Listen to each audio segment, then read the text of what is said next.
आप किस तरह के लीडर बनना चाहते हैं? कुछ लीडर्स ने इंसानियत को एक नए मुकाम पर पहुंचाने में मदद की है। ऐसे ही कुछ ग्रेट लीडर्स ने साइंटिस्ट्स को नई टेक्नोलॉजी इन्वेंट करने में, रिसर्चर्स को नई दवाइयां डिस्कवर करने में और एस्ट्रोनॉट्स को चांद पर कदम जमाने में मदद की है। मगर ऐसे भी कुछ लीडर्स हुए हैं जिन्होंने बर्लिन वॉल बनाई, न्यूक्लियर बॉम्ब इवेंट किए और इंसानों को गुलाम बनाया। अब ये बात क्यों की जा रही है? क्योंकि आज की बुक समरी लीडरशिप पर ही बेस्ड है, जिसका टाइटल है द सीईओ नेक्स्ट डोर, जिसे लिखा है एलिना बोल्चेहो, किम पॉवेल और टल राज ने। इस बुक के ऑथर्स का मकसद है लोगों को अच्छा लीडर बनने के लिए इंस्पायर करना।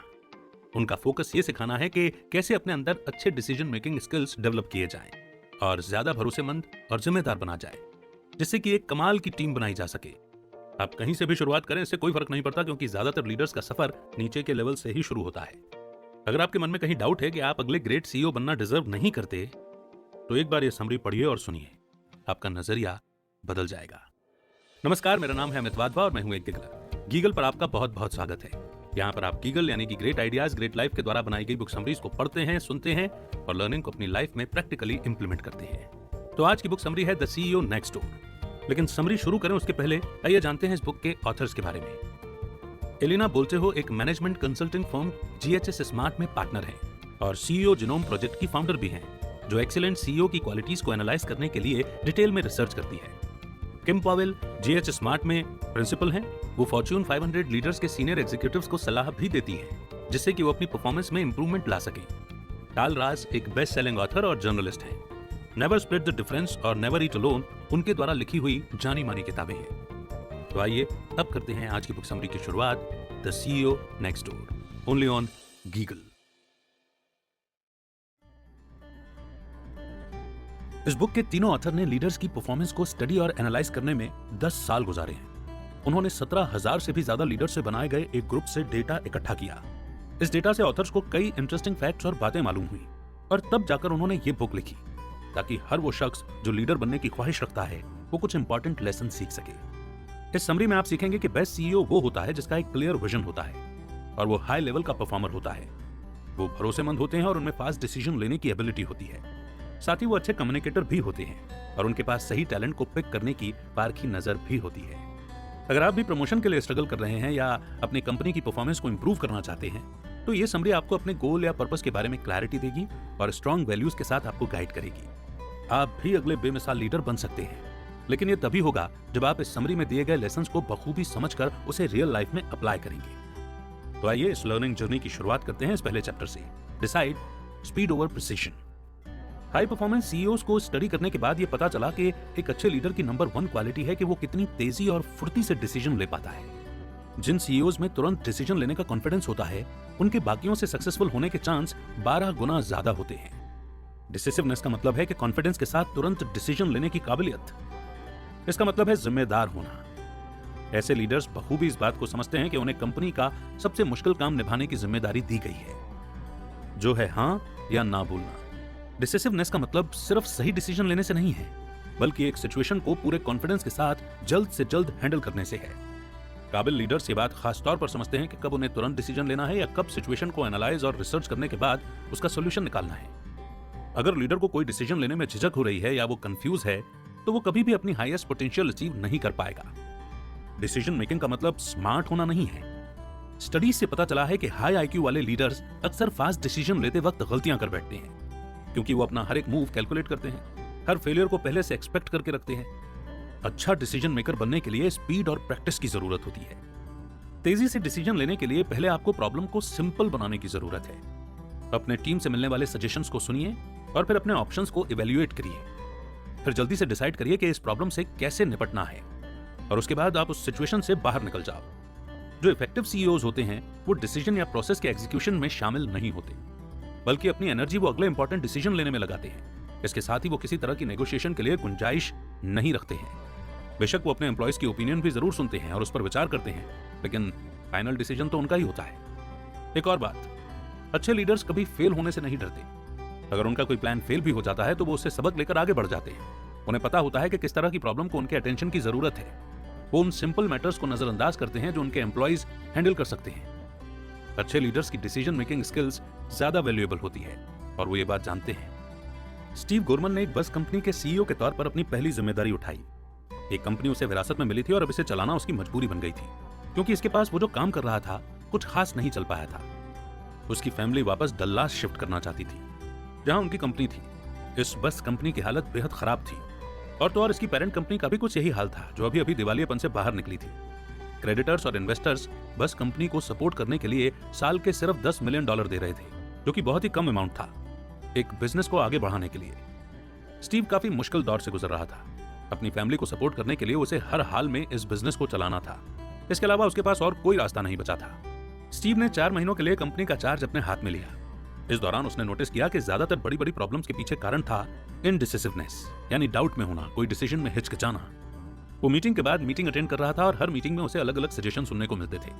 कुछ लोग कह रहे थे कि टिकट के दाम बढ़ाओ, तो कुछ का सुझाव था कि बस के कुछ रूट को बंद कर देना चाहिए। 4 महीनों बाद ही स्टीव इस सबसे तंग हो गया। उसने यूनाइटेड स्टेट्स के कनाडा जाने वाले मैप को देखा।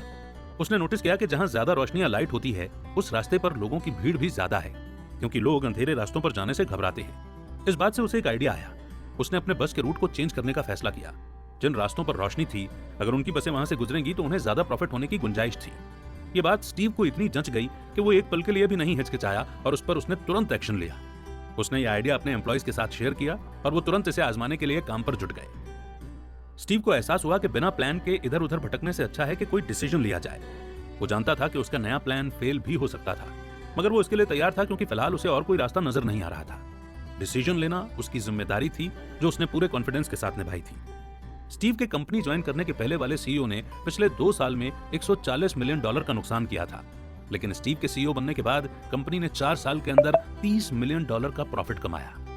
तो देखा आपने कैसे फास्ट और मजबूती से बिना किसी डाउट के डिसीजन लेना कंपनी को दिवालिया या बंद होने से बचा सकता है। ये वो अहम स्किल है जो एक सक्सेसफुल लीडर के अंदर होनी ही चाहिए। नेक्स्ट चैप्टर है रिलेंटलेस रिलायबिलिटी, डिलीवर कंसिस्टेंटली। 9,000 से भी ज्यादा सीईओज ने एक डायग्नोस्टिक टेस्ट लिया था। रिजल्ट से पता चला कि इन सभी लीडर्स के अंदर जो सबसे कम रैंकिंग की क्वालिटी थी, रिलायबिलिटी, यानी कि भरोसेमंद। भरोसेमंद होना एक स्किल है जो कि हर अच्छे लीडर में होनी चाहिए, लेकिन हकीकत एकदम उल्टा है। अक्सर लीडर किसी ऐसी कंपनी में पोजीशन लेते हैं जिसमें पहले से ही कोई ना कोई सिस्टम बना हुआ होता है, और वो सिर्फ उस सिस्टम को फॉलो करते हैं और डिसीजन लेते हैं। जब ये सिस्टम प्रॉब्लम सॉल्व करने में सक्सेसफुल रहता है तो ये लीडर्स टॉप तक पहुंचते हैं। हालांकि कभी अगर इन्हें नए चैलेंजेस का सामना करना पड़ता है तो ये कंपनी का मौजूदा सिस्टम फेल हो जाता है और लीडर्स एकदम होपलेस सिचुएशन में पहुंच जाते हैं। रिलायबल होने के लिए लगातार अच्छे रिजल्ट प्रोड्यूस करने पड़ते हैं। कुछ लीडर्स अपने काम के दौरान फैमिली ट्रिप लेने में कोई हर्ज नहीं समझते, चाहे उनकी टीम पीछे से चैलेंजेस फेस कर रही हो, और कुछ लीडर्स तब तक कोई एक्शन नहीं लेते जब तक कि कोई सीरियस क्राइसिस ना हो जाए। उनका अटेंशन बिजनेस के अलग अलग एरिया में बंटा रहता है और उनकी परफॉर्मेंस उनके मूड पर डिपेंड करती है। लेकिन एक हाई परफॉर्मिंग लीडर बिना किसी ड्रामे के हमेशा बेस्ट रिजल्ट डिलीवर करता है। वो कोई बहाने नहीं बनाता, चाहे कुछ भी हो जाए, अपनी रिलायबिलिटी मेंटेन रखता है। ऐसा लीडर हमेशा कमिटेड रहता है और हमेशा टाइम का पाबंद होता है और जरूरत पड़ने पर तुरंत एक्शन लेता है।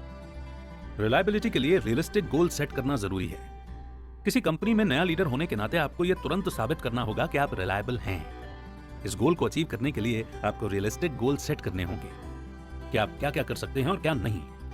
ऐसी सिचुएशन को अवॉइड कीजिए जो आप हैंडल नहीं कर सकते। झूठे वादे करने से बेहतर है कि रियलिस्टिक रहा जाए। जब आपके एम्प्लॉयज देखेंगे कि आप जो कहते हैं वही करते हैं, तो वो भी आपके नक्शे कदम पर चलेंगे। उन्हें अंडर परफॉर्मेंस से डर लगेगा और वो हमेशा अपनी जिम्मेदारी पूरी करेंगे। एक रिलायबल लीडर टीम के लिए इंस्पिरेशन बन जाता है। चलिए बिल अमेलियो का एग्जाम्पल लेते हैं। बिल एक एक्स्ट्रा ऑर्डिनरी सीईओ है। बिल अपनी हाई एनर्जी लेवल और तुरंत डिसीजन लेने की एबिलिटी के लिए जाना जाता है। उसे जीतना पसंद है, उसे फेलियर के नाम से ही नफरत है। एक बार अगर उसने कमिट कर लिया तो फिर वो अपना बेस्ट डिलीवर करता है। एक बार हाई स्कूल में बिल ने रेसलिंग टूर्नामेंट ज्वाइन करने का डिसीजन लिया। उसने ऐसा सच में पूरा करके भी दिखाया। डिसलोकेटेड एल्बो यानी कि कोहनी के खिसकने के बावजूद उसने पूरा सीजन कंप्लीट किया। वो बीच में पीछे नहीं हटा। इसका बस एक ही कारण था कि बिल जो बोलता था वही करता था। वो अपनी बात से पलटता नहीं था। बिल CHC हेलीकॉप्टर का सीईओ था।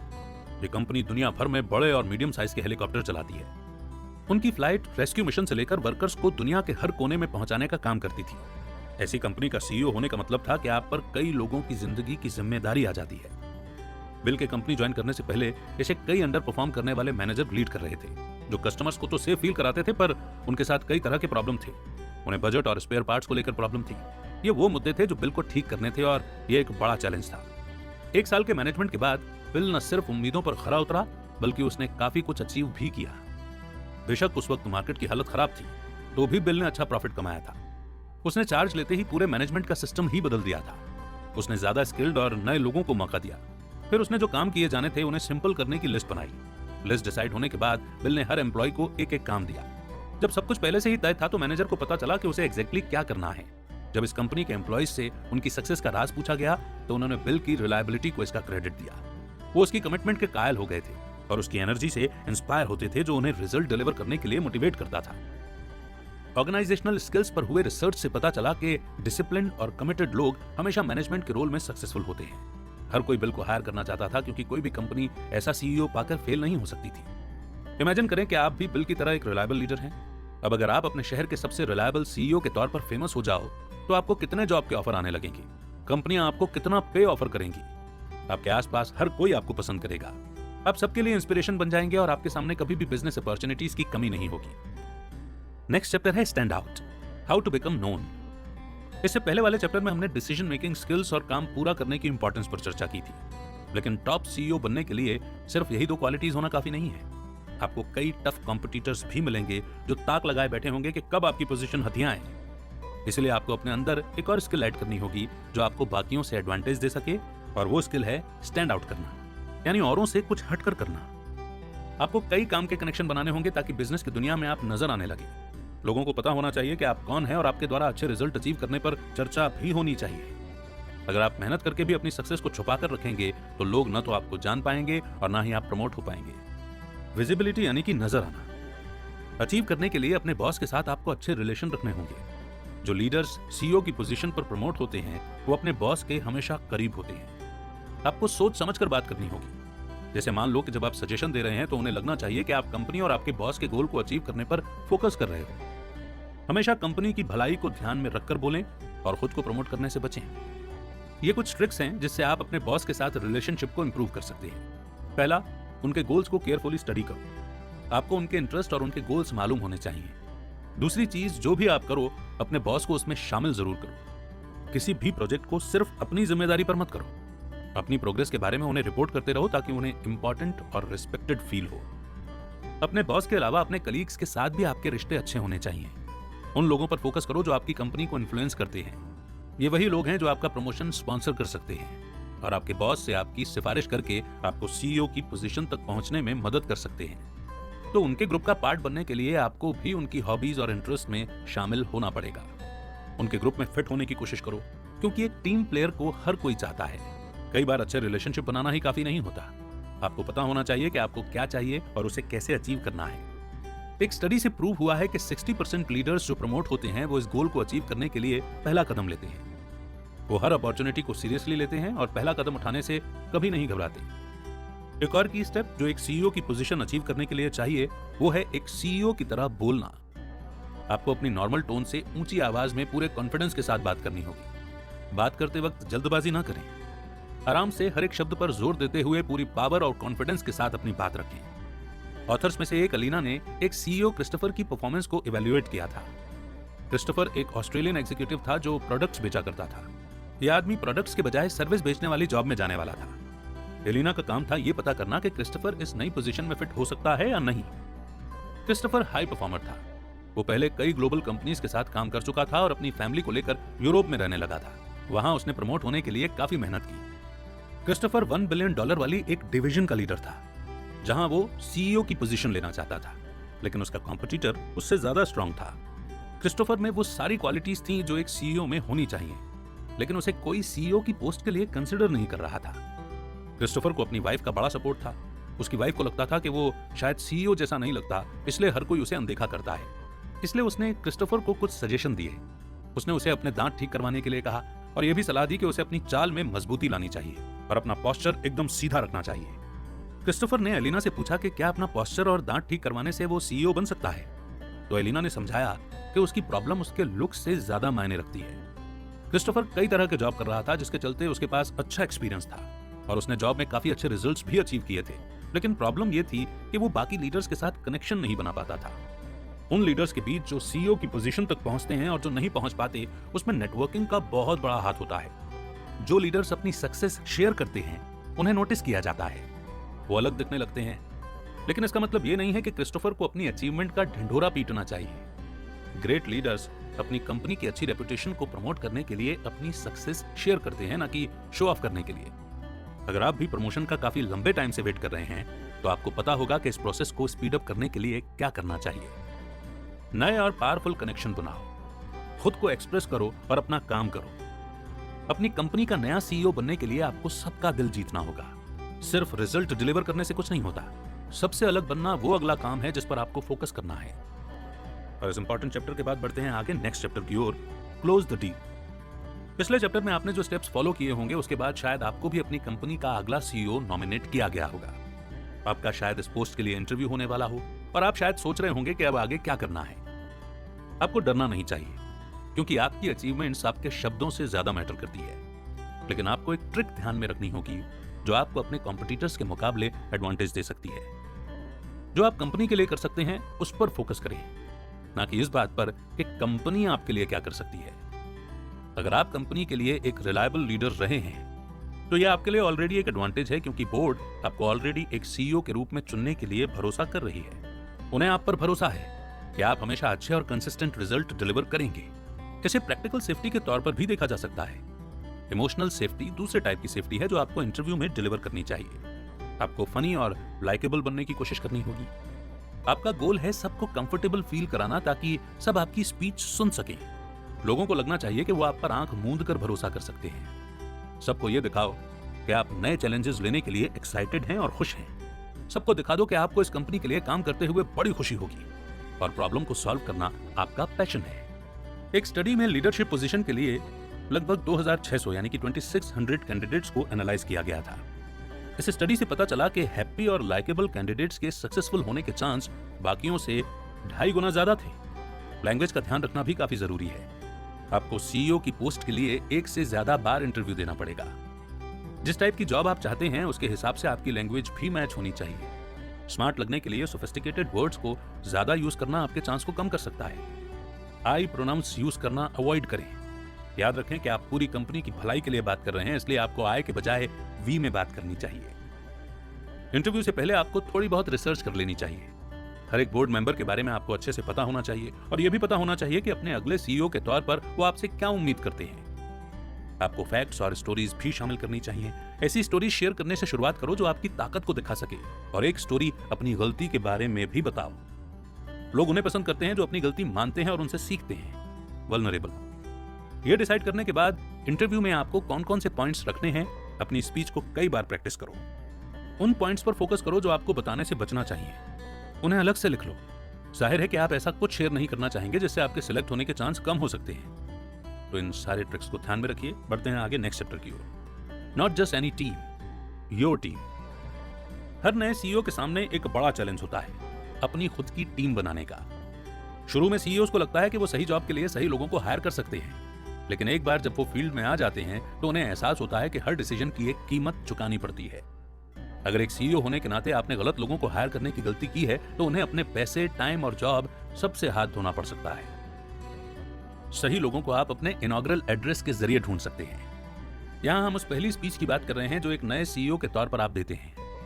ये एड्रेस आपको इंट्रोड्यूस करता है और ये बताता है कि कंपनी के लिए आप क्या अचीव करना चाहते हैं। नया लीडर होने के नाते आप शायद ऑर्गेनाइजेशन में सबको जानते ना हो, लेकिन उन्हें आपके बारे में सब कुछ पता होगा।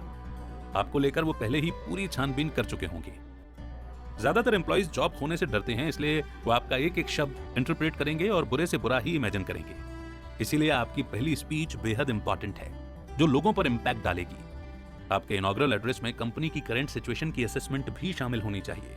कंपनी की ताकत और उसकी खामियों के बारे में आपका फीडबैक एकदम ईमानदार होना चाहिए। साथ ही आप फ्यूचर को लेकर क्या क्या सोच रहे हैं आपको वो भी शेयर करना होगा। अपने गोल्स क्लियरली इंट्रोड्यूस करो। एक और इंपॉर्टेंट एलिमेंट है अपने वैल्यूज ऐड करना। उन्हें क्लियरली बताइए कि कौन से वर्क प्रिंसिपल्स आप अपनी कंपनी में अप्लाई करना चाहेंगे। अपनी स्पीच को एक्शन लेने पर जोर देकर खत्म करें। अपने एम्प्लॉयज को एक्सप्लेन करें कि उनसे आप क्या एक्सपेक्ट करते हैं और क्या किया जाना चाहिए और क्या अवॉइड करना है। उन्हें कोई डाउट ना हो, इसलिए उन्हें डिटेल से समझाएं कि आप इस कंपनी को कैसे चलाना चाहते हैं। आपके एम्प्लॉयज को वो चेंज नजर आना चाहिए जो आप डेली अप्लाई करना चाहते हैं। नया लीडर होने के नाते आपको ऐसे एम्प्लॉयज जो आपके विजन के साथ कोऑपरेट नहीं करना चाहते, उन्हें फायर करना थोड़ा मुश्किल डिसीजन लग सकता है, हो सकता है कि उनमें से कुछ बोर्ड के फेवरेट हों जिन्हें हाथ लगाना भी मुश्किल हो सकता है कि उनमें से कुछ ने आपको इस पोजीशन तक पहुंचने में हेल्प की हो। ऐसे में उन्हें फायर करना आपके लिए अनकंफर्टेबल हो सकता है। आप शायद उन्हें रखना चाहें जिनका अब तक ट्रैक रिकॉर्ड एक्सीलेंट रहा हो पर वो आपके फ्यूचर विजन को पूरा ना करते हो। आप शायद सेम इंटरेस्ट वाले लोगों को हायर करना पसंद करें और उन्हें अवॉइड करना चाहें जो आपकी लीडरशिप पोजीशन के लिए खतरा बन सकते हो। लेकिन जो भी हो, आपकी यही कोशिश होनी चाहिए कि आप लोगों को ऑब्जेक्टिव स्टैंडर्ड के हिसाब से ही चूज करें। एक परफेक्ट टीम बनाने के लिए यहाँ कुछ गाइडलाइंस शेयर की जा रही है। सबसे पहले एक प्लान तैयार करो। इसमें आपके विजन और वैल्यूज शामिल होने चाहिए। फिर हर एक एम्प्लॉय के पोर्टफोलियो को चेक करो और देखो कि क्या वो उस पोजीशन में फिट बैठते हैं या नहीं। हमेशा ऐसे टैलेंट को ढूंढो जो जॉब में जितनी जरूरत है उससे ज्यादा हैंडल करने की एबिलिटी रखते हो। याद रहे कि एक सीईओ के तौर पर आपका रोल है लोगों को हायर और लीड करना, ना कि उनकी गलतियां सुधारना। राज गुप्ता ने 1999 में सीईओ के तौर पर एक केमिकल कंपनी ज्वाइन की जिसका नाम था रोम एंड हास। पोजीशन लेने से पहले राज एक बेहतर जिंदगी की उम्मीद में यूएस आए थे। उनके पास ज्यादा पैसे तो नहीं थे पर वो एक कमाल के केमिकल इंजीनियर थे। सीईओ की पोस्ट पर पहुंचने से पहले भी राज इसी कंपनी में जॉब किया करते थे, इसलिए उन्हें कंपनी के बारे में सब कुछ पता था और वो हर किसी को जानते थे। इसलिए राज कॉन्फिडेंस से कह सकते थे कि किसे कंपनी में रहना चाहिए और किसे जाना चाहिए। वो एक स्ट्रांग टीम बनाने के काबिल थे। लेकिन पोजीशन लेने के बाद राज को पता चला कि हकीकत कुछ और ही है। सीईओ की पोस्ट के लिए रनर अप था आर्थर इस कंपनी में काफी टाइम से था। सब उसकी काफी रिस्पेक्ट करते थे। बोर्ड ने राज को क्लियर कर दिया था कि आर्थर इस कंपनी के लिए एक वैल्यूएबल एसेट है, यानी कि आर्थर राज के रास्ते की सबसे बड़ी रुकावट था। आर्थर जब सीईओ नहीं बन पाया तो उसे बड़ी निराशा हुई। उसका काम में मन कम लगने लगा और वो सबके लिए एक प्रॉब्लम बन गया। राज उसे फायर करना चाहता था पर नहीं कर पाया। उसने कंपनी को फाइनेंशियल क्राइसिस फेस करते देखा था। 2001 में कस्टमर्स कम खरीदारी कर रहे थे और स्टॉक मार्केट नीचे जा रहा था। ये साल राज के लिए एक सीईओ के तौर पर काफी चैलेंजिंग रहा। उस पर इतना प्रेशर था कि उसे जल्द से जल्द एक अच्छी टीम बनानी थी, लेकिन ये तभी मुमकिन था जब वो आर्थर को फायर करता। और वो पल आया जब बोर्ड ने राज को बुलाकर उसे आर्थर को फायर करने के लिए कहा। राज के लिए ये एक बड़ी राहत की बात थी। राज ने आर्थर की जगह लेने के लिए बेहतर एग्जीक्यूटिव को हायर किया। इसके बाद राज ने पीछे मुड़कर नहीं देखा। वो एक के बाद एक सक्सेस अचीव करता गया। 2008 में राज ने $18 बिलियन में कंपनी बेच दी। उससे जब पूछा गया कि एक सीईओ के तौर पर आपने क्या गलतियां की थी, तो राज ने जवाब दिया कि अगर वो वापस लौट सकता तो सब कुछ अलग तरीके से करता। उसे अफसोस था कि उसने आर्थर को पहले जॉब से क्यों नहीं निकाला, क्योंकि एक अच्छी टीम बनाना एक सीईओ का सबसे इंपॉर्टेंट काम है जो उसे सबसे पहले करना चाहिए। एम्प्लॉइज को हायर और फायर करना शायद प्रिंसिपल में इजी लगे पर प्रैक्टिकली थोड़ा मुश्किल होता है। एक बार आप जब सेफ चॉइस लेना अवॉइड करते हो और लॉन्ग टर्म के बारे में सोचते हो, तभी आप एक परफेक्ट टीम बना सकते हो और अपनी कंपनी को सक्सेस की ऊंचाइयों पर ले जा सकते हो। नेक्स्ट चैप्टर है dancing with the Titans, the board. Board एक ग्रुप होता है जिसके कंधों पर आपको सीईओ की पोजीशन देने की जिम्मेदारी होती है। वो आपको हायर करते हैं क्योंकि उन्हें आप पर भरोसा होता है कि आप उनकी कंपनी को और बेहतर पोजीशन में लेकर जाएंगे। लेकिन यही लोग आपको फायर भी कर सकते हैं। अगर उन्हें लगा कि आप उनकी उम्मीदों पर खरा नहीं उतर पा रहे हैं तो आपके हर काम पर बोर्ड की कड़ी नजर होती है। और एक सीईओ होने का सबसे बड़ा चैलेंज यही है। बोर्ड का एक काम है शेयर होल्डर्स के गोल्स पूरे करने में हेल्प करना। इसीलिए उनका फोकस इस बात पर रहता है कि सीईओ को अपना बेस्ट परफॉर्मेंस देने के लिए पुश और सपोर्ट करे। बोर्ड नए लीडर को वैल्यूएबल एडवाइस दे सकता है ताकि वो अपनी नई पोजीशन को ठीक से संभाल सके। वो सीईओ को प्रॉब्लम सॉल्व करने और बेहतर रिजल्ट अचीव करने में गाइड भी करते हैं। इसलिए बोर्ड मेंबर्स के साथ अच्छा रिश्ता मेंटेन रखना बहुत इंपॉर्टेंट है। एक स्टडी की गई थी जिसमें 70 के करीब सीईओ से पूछा गया कि उन्हें फायर किए जाने के पीछे क्या कारण था। इनमें से 25% ने बताया कि उन्हें इसलिए फायर किया गया क्योंकि उनका बोर्ड मेंबर्स के साथ रिश्ता अच्छा नहीं था। 4 टाइप के सीईओज होते हैं जिन्हें बोर्ड मेंबर्स को एक बेकार का झंझट समझते हैं और नजरअंदाज करने की कोशिश करते हैं। हीस मैन, ये वो सीईओ है जिसे लगता है कि वो सब कुछ खुद हैंडल कर सकता है। वो बोर्ड के साथ कुछ शेयर नहीं करना चाहता। इसका नतीजा ये होता है कि बोर्ड को भी उस पर भरोसा नहीं होता और वो उसे जल्द से जल्द फायर करने की सोच लेते हैं। पॉलिएना, ये वो सीईओ होता है जो हमेशा पॉजिटिव अप्रोच रखता है लेकिन गलत रिपोर्ट देता है और झूठे वादे करता है। उसे लगता है कि वो सहयोग देकर बोर्ड को अपने फेवर में कर सकता है, पर अंत में उसे उसकी अंडर परफॉर्मेंस के लिए फायर कर दिया जाता है। और फाइनली ओवर शेयरर, ये वो सीईओ होता है जो अपने हर डिसीजन के लिए बोर्ड की सलाह लेता है। ये परेशान करने वाले और गैर जिम्मेदार होते हैं। अगर आपके अंदर भी ये कैरेक्टरिस्टिक्स हैं तो बेहतर यही होगा कि आप जल्द से जल्द उन्हें चेंज कर लें। बोर्ड को अपनी साइड में करने के लिए आपको पहले ये पता होना चाहिए कि बड़े प्लेयर्स कौन हैं। आपको ऐसे पार्टनर्स ढूंढने होंगे जो अपनी अच्छी जजमेंट पावर और एक्सपीरियंस के साथ आपकी हेल्प करने के लिए हमेशा तैयार रहें। कुछ एक्सपर्ट्स चुप रहते हैं पर आपको सबसे वैल्यूएबल एडवाइस दे सकते हैं। आपको जरूरत पड़ने पर इन साइलेंट एक्सपर्ट्स की हेल्प लेनी चाहिए और उन्हें बातचीत के लिए प्रोत्साहित करना चाहिए। कुछ बोर्ड मेंबर्स जिन पर आपको नजर रखनी है वो है माइक्रो मैनेजर और CEO in waiting. Micro manager वो मेंबर होते हैं जो अपने हाथों में चार्ज लेना पसंद करते हैं। ये हर कीमत पर खुद को सही साबित करने की कोशिश करते हैं। हो सकता है कि उनके डिसीजन आपको समझ में ना आए, इसलिए आपको बाउंड्रीज सेट कर लेनी चाहिए। अगर आपको लगे कि वो आपकी परफॉर्मेंस को खराब करना चाहते हैं तो आप कमेटी से उन्हें फायर करने की डिमांड कर सकते हैं। सीईओ इन वेटिंग वो बोर्ड मेंबर हैं जो आपकी पोजीशन पर नजर गड़ाए हुए हैं। अगर वो आपको सपोर्ट करता है तो भी आप उनके साथ अच्छा रिश्ता मेंटेन रखिए, लेकिन अगर वो आपको नीचे खींचने की सोच रहा है तो ये बेटर होगा कि उन्हें बोर्ड से हटा दिया जाए। हम यहाँ जो का एग्जाम्पल लेंगे, जो मिड वेस्ट फार्मिंग में सीईओ की पोजीशन पर आया था। जो की पोजीशन लेने के पहले कीथ इस कंपनी का सीईओ था, लेकिन जब जो ने कीथ की जगह ली थी तब से बोर्ड मेंबर्स ने कीथ को अपने ग्रुप में शामिल कर लिया, क्योंकि उससे ज्यादा बेहतर इस कंपनी को कोई नहीं जानता था। कीथ खुद को हटाए जाने से खुश नहीं था। वो कई सालों से कंपनी में काम कर रहा था और एक अच्छा लीडर भी था। तो हुआ ये कि कीथ ने जो की परफॉर्मेंस को खराब करने में कोई कसर नहीं छोड़ी। जो को एहसास ही नहीं हुआ कि कोई उसे नुकसान पहुंचाने की कोशिश कर रहा है। उसने वही गलती दोहराई जो ज्यादातर सीईओ करते हैं, यानी सिर्फ अच्छे रिजल्ट डिलीवर करने पर फोकस किया। उस पर जिम्मेदारियों का पहाड़ था और जो को लगता था कि जब तक वो अपनी कंपनी को गोल्स अचीव करने में हेल्प करता रहेगा उसकी पोजीशन बनी रहेगी। इसलिए बोर्ड मेंबर्स क्या कर रहे हैं इस पर उसने ध्यान ही नहीं दिया। बोर्ड मीटिंग में बोर्ड को पता चला कि जो ही कंपनी के लिए सही सीईओ है, लेकिन उसकी प्रायोरिटीज मिक्स्ड अप हैं। उन्हें यह भी पता चला कि कीथ कंपनी के लिए प्रॉब्लम क्रिएट करने की कोशिश कर रहा है। जो लकी था कि उसे सेकंड चांस मिला। अब वो समझ चुका था कि एक सीईओ होने के नाते सिर्फ अच्छा रिजल्ट डिलीवर करना काफी नहीं है।